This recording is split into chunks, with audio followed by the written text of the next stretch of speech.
খবরের দিকে নজর রাখবো। আমরা নজর রাখলাম যেমন একদিকে মুখ্যমন্ত্রীর সফর রয়েছে, দিল্লি সফর রয়েছে, শনিবার নীতি আয়োগের বৈঠক রয়েছে, আর এসবের মধ্যেই মুখ্যমন্ত্রীর সফরের ঠিক আগেই জরুরি তলবে ফের দিল্লিতে রাজ্যপাল। কাল বিকেলেই রাজধানী থেকে কলকাতায় ফেরেন রাজ্যপাল আমরা জানি, এবং তারপর ঠিক কয়েক ঘন্টার মধ্যেই ফের তলব করা হয় দিল্লিতে।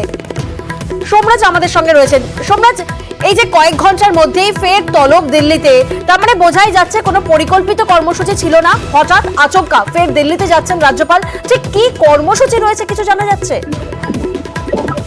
এখনো পর্যন্ত রাজ্যপাল সিভি আনন্দ বোসের হঠাৎ করে ফের কেন দিল্লি সফর তা নিয়ে নির্দিষ্ট কিছু সূচি তৈরি না হলেও যেটা সূত্র মারফত জানা যাচ্ছে কেন্দ্রীয় স্বরাষ্ট্রমন্ত্রী অমিত শাহের সঙ্গে তার বৈঠকের সম্ভাবনা রয়েছে।